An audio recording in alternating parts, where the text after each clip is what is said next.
Totoo nga bang walang kaligtasan sa Seventh-day Adventist Church? Ito po ay hango sa comment ni Mr. Caballes. Ito po sabi niya, hindi kasali sa first resurrection ng mga SDA kasi Ten Commandments ang kanilang kaligtasan, hindi salvation by grace. Lalo na itong vlogger na to na nagmamagaling lang at hindi marunong. Hihi.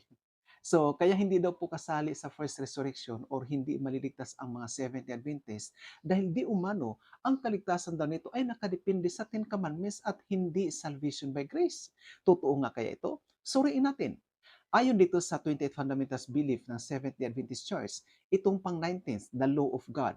The great principles of God's law are embodied in the Ten Commandments and exemplified in the life of Christ.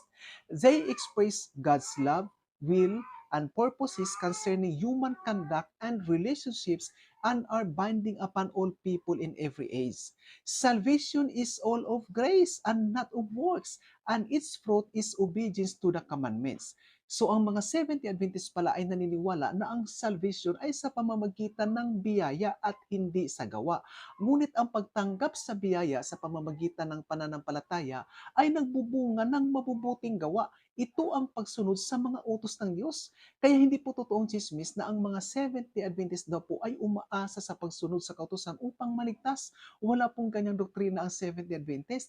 Kaya lang po sila ay kusang sumunod sa mga utos ng Diyos dahil ito ang bunga ng kanilang pananampalataya kay Kristo. Kasi mahirap naman siguro kung sasabihin mong tunay kang mananampalataya pero sinusuway mo ang mga utos ng Diyos. Anong klaseng pananampalataya yan? Paano ka naging Kristiyano sa pamamagitan ng pagsuway ng mga utos ni Kristo? Si Kristo na nga mismo may sabi na kung ako ay iyong iniibig, tuparin mo ang aking mga utos. Tapos sasabihin mo ngayon na hindi na kailangan sundin ang mga utos ng Diyos. Kung ganon, kung hindi mo sinunod ang mga utos ng Diyos, kaninong utos ang sinunod mo kung ang kautosan yan ay taliwas sa mga utos ng Diyos? Di ka ba natakot sa bagay na yan? Kaya ang tunay na iglesia ayon sa banal na kasulatan ay yun lamang sumusunod sa mga utos ng Diyos at nanampalataya sa Panginoong Hesus. Kaya ang anumang iglesyang nagtuturo na pananampalataya lang ang kailangan at hindi na ang kautosan, yan po ay hindi tunay na iglesia. Yan po ang apostate church. At ganun din kapag ang isang iglesia ay nagtuturong sumunod lang sa mga utos ng Diyos pero walang pananampalataya kay Kristo, katulad ng mga Fariseo, yan din po ay apostate church. Dahil sa banal na kasulatan, ang tunay na iglesia ay may dalawang katangian. At hindi mo yan pwedeng itanggi maliban na lang kung antikristo ka at hindi ka naniniwala na ang Biblia ay isinulat ng mga taong ginagabayan ng banal na espiritu. Ngunit kung naniniwala ka sa banal na kasulatan, ay dapat mo itong tanggapin at huwag mo itong kontrahin. Dahil wala kang ibang kukontrahin dito, kundi ang Diyos mismo kapag ito ay hindi mo tanggapin porkit hindi ito umaayon sa doktrina ng iglesyang kinakaaniban mo.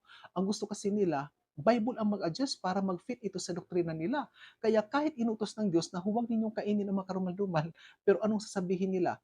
Hindi, pwede nang kainin ang mga karumal-dumal kasi taliwas yung doktrina nila sa utos ng Diyos. Kaya binago nila ang utos ng Diyos para ito ay mag-fit sa kanilang paniniwala. Tapos kung inutos naman ng Diyos na ipangilin mo ang Sabat sa ikapitong araw, so anong sasabihin nila? Hindi, linggo na yan.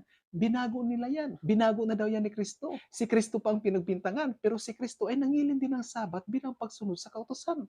Kaya nakikita po natin na pilit nilang binabaluktot ang mga naisulat sa Biblia para pagtakpan ang doktrina nilang hindi umaayon sa banal na kasulatan. Kaya kung tingnan po natin ang doktrina ng Seventh Adventist, ito po ay umaayon sa mga katangian ng tunay na iglesia na naisulat sa Biblia. Ayon dito, here is the patience of the saints. Here are they that keep the commandments of God and the faith of Jesus. So ang dalawang katangian na to, ang sumunod sa mga utos ng Diyos at nanampalataya kay Jesus ay nasa Seventh-day Adventist Church. Ito ang mga itinuring na matuwid dahil ang kanilang pananampalataya kay Kristo ay nagbubunga sa pagpapahalaga sa mga utos ng Diyos. Kaya ang iglesyang nagtuturo na wala na ang 10 utos ng Diyos ay hindi mapapasama sa first resurrection dahil ito ay inilaan lamang ng Diyos para sa mga taong namumuhay ayon sa kanyang kalooban sa pamamagitan ng pagsunod ng kanyang mga utos. Kaya habang may oras pa tol, hanapin niyo ang iglesyang nagtuturo na sundin ang mga utos ng Diyos at sumampalataya sa Panginoong Hesus.